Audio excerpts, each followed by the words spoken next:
Hey, one thing is for sure, West Indies, we are always learning, always learning.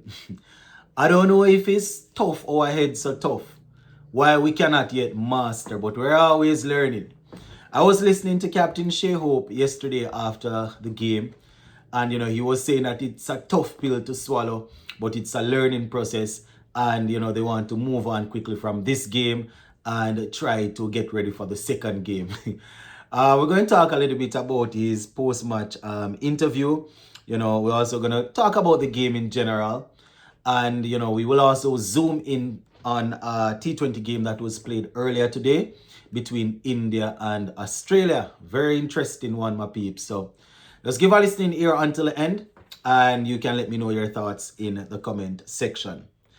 Now, when it comes on to West Indies, one thing is a given. If there is a leg spinner in the team that we are playing, it's going to be a problem. Whether it is a established leg spinner, whether the spinner is new, young, old, always going to be a problem. And when you couple that with the pitch offering a little bit of turn, that even make it worse, my peeps. And we saw that with Bangladesh with their leg spinner getting 6 wickets, right? It's always foreign to us. It's always new. It's always strange. Whenever our jacket and tie people come out and talk, they say that they are working a lot. They're sending people here, there, everywhere to the moon and back to work and bat in spin. And it's always the same thing. So Shea Hope spoke about failing to adapt to the spin, saying that it was a tough pill to swallow, knowing that we got such a good start, but we were unable to really carry on. It was a collapse, usual collapse, my people. He spoke about not being able to take on the leg spinner, not being able to really deal with his consistent line and length, playing down the wrong line of the ball and all of that.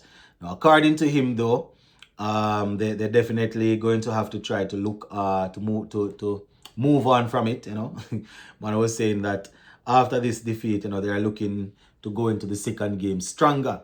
And that's the thing, we're looking to go into the second game stronger.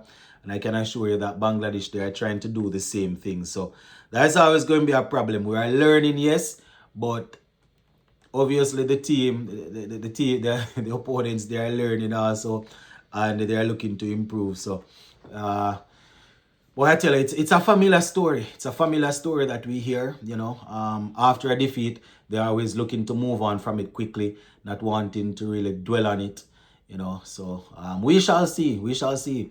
The leg spin was our problem in the first game. Let's see if the leg spinner will be dominant in the second game. Let's see if we're going to have a problem with the line and length that they are bowling.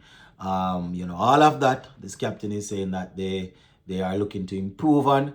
So we shall see. We shall see in the second game. But, just wanted to highlight a little bit that the captain said that it was a tough pill to swallow. I don't know why. I don't know why it was a tough pill to swallow.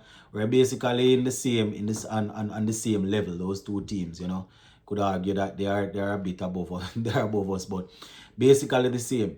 We got off to a good start, but as I said in the video that I did yesterday immediately after the game, that even though we scored 32 or so runs before a single, just by the boundaries, I was thinking to myself that it was going to be tough because they weren't even able to rotate the strike. It was the usual boundary scoring shots, and I know for a fact that after the first 10 or so overs, the boundaries would dry up, and so said, so done. It was just it was tough, but we shall see how it will go.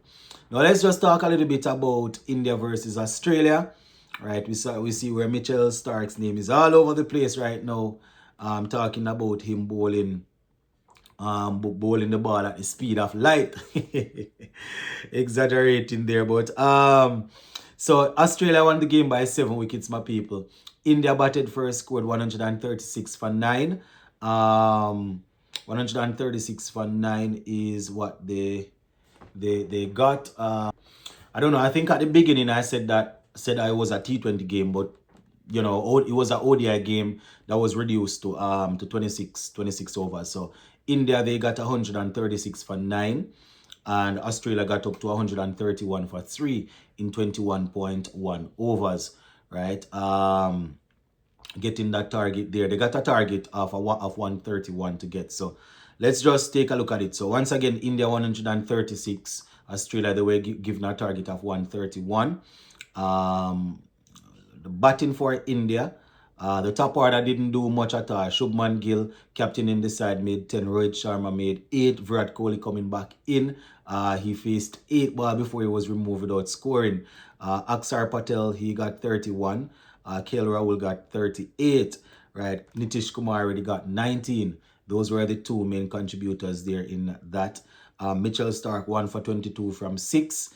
Josh Hazelwood 2 for 20. We also saw Mitchell Owen and Matthew Connerman getting 2 wickets each. Nathan Ellis picking up 1 for 29 to help Australia there. Now, when it was time for Australia to bat, Mitchell Marsh, the captain, he got off to a flyer. He actually scored 46 from 52 in the end, getting 3 sixes and 2 fours. Travis Head and Matt Short, they fell for 8 each. But Josh Philippi picked up, he got 37 from 29, 3 fours and 2 sixes. Matt Renshaw, 21 from 24, remaining not out to make sure that the Aussies got over the line. In terms of the bowling, Arshdeep Singh 1 for 31. We also saw Aksar Patel and Washington Sundar picking up 1 wicket each. But Australia, as I said earlier, they got over the line quite comfortably. So that is basically how that game went. If you circle social media, you will see a lot of people talking about Mitchell Starc bowling the ball, getting a delivery there pretty fast. I wasn't watching the game, but they said that he was clocked at 176.5, which would turn out to be 109 miles per hour. Based on what some reports we were seeing on some reports, it was a malfunction of the gun. So right now, if you check social media, there's a lot of debate going on, but I will have to see what's going on. That would mean that if that was the case, Akhtar's record would be gone. But based on what I am seeing, it seems as if there was some malfunction there. Would be really, really strange to see him bowling that quick right now at this age, right? But yeah, I'm gonna leave this one right here for now, my people.